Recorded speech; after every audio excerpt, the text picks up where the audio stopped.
लोकसभा चुनाव 2024 को जीतने के लिए बीजेपी की तरफ से एक बहुत बड़ा मुद्दा था अयोध्या का मंदिर। और इस मुद्दे पर भी कहीं ना कहीं चुनाव लड़ा गया था, हालांकि उसका फ़ायदा होते हुए नहीं दिखाई पड़ा। लेकिन अगर हम कानपुर की बात करें तो यहाँ के सीसामऊ में होने वाले उपचुनाव में भी एक तरह से मंदिर मुद्दा सामने आ गया है। दरअसल अगर हम कानपुर की बात करें तो पूरे उत्तर प्रदेश में जिस तरह से 10 विधानसभा सीटों पर उपचुनाव होने हैं, उसमें से कानपुर की सीसामऊ सीट पर भी होने हैं। और यहाँ पर बीजेपी ने एड़ी चोटी का जोर लगा रखा है। उसका सबसे बड़ा कारण यह है कि 2002 के बाद से बीजेपी इस सीट पर चुनाव कभी भी नहीं जीत पाई और इसलिए इस बार किसी भी हालत में बीजेपी इस सीट पर चुनाव जीतना चाहती है। शायद इसीलिए जो डिप्टी सीएम है ब्रजेश पाठक, उनको जिम्मेदारी दी गई है इस सीट की। जो प्रभारी हैं वो सरकार के जो वरिष्ठ मंत्री हैं सुरेश खन्ना, उनको बनाया गया है। उप प्रभारी नितिन अग्रवाल जो कि आबकारी मंत्री हैं, उनको बनाया गया है। और लगातार ये सभी लोग हर दूसरे तीसरे दिन कानपुर आते हैं, यहाँ पर बैठकें करते हैं, अलग अलग वर्गों से बातचीत करते हैं और पूरी ताकत झोंक रखी है बीजेपी ने इस चुनाव में जीत हासिल करने के लिए सीसामऊ सीट पर। अब जो इसमें सबसे नया मुद्दा सामने आया है वो आया है विधान परिषद सदस्य मानवेंद्र सिंह ने एक पत्र लिखा है पर्यटन मंत्री को।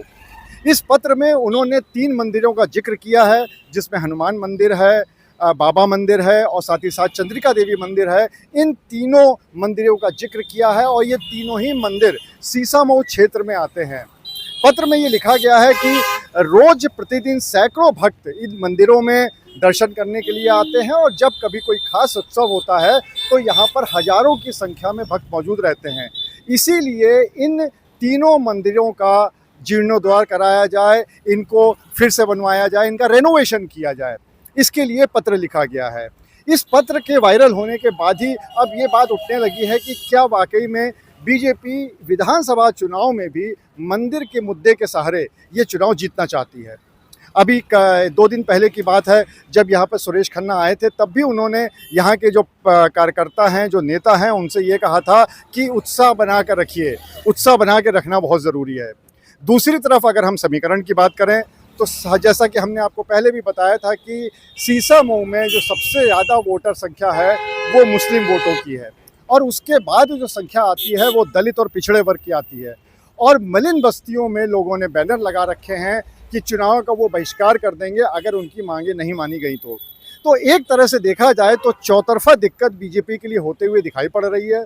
लेकिन दूसरी तरफ बीजेपी भी कोई कसर छोड़ना नहीं चाहती है और शायद इसीलिए जो भी कद्दावर मंत्री हैं, चाहे मानवेंद्र सिंह हो जो कि विधान परिषद सदस्य हैं, या फिर कद्दावर मंत्री सुरेश खन्ना हो गए, नितिन अग्रवाल हो गए, ब्रजेश पाठक हो गए डिप्टी सीएम, ये सभी को जिम्मेदारी दे दी गई है। ये सभी लगे हुए हैं कि किसी भी हालत में इस बार विधानसभा चुनाव में जीत हासिल की जाए। और जिस तरह से ये पत्र अब की वायरल हुआ है, ये जो पत्र भेजा गया है पर्यटन मंत्री को 3 मंदिरों का जीर्णोद्धार कराने के लिए, और तीनों ही मंदिर चूंकि सीसामऊ क्षेत्र में है, इसलिए अब ये बात ज़रूर उठने लगी है कि क्या बीजेपी इस बार भी इस चुनाव में भी कहीं ना कहीं मंदिर मुद्दे को जीवित रखना चाहती है।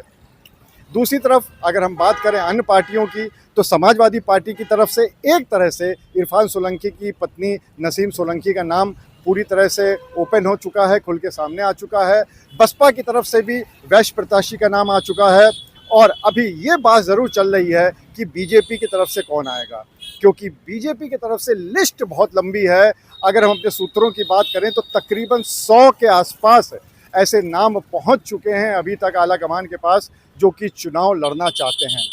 अब सबसे ज़्यादा देखने वाली बात ये होगी कि जब यहाँ पर चुनाव घोषित होगा, जब यहाँ पर चुनाव लड़ा जाएगा, उस समय ये जो सारे मुद्दे हैं ये कितना काम आ पाएंगे और क्या 22 साल बाद बीजेपी इस सीट पर सूखे को ख़त्म कर पाएगी। अनुराग अग्रवाल, TV9 कानपुर।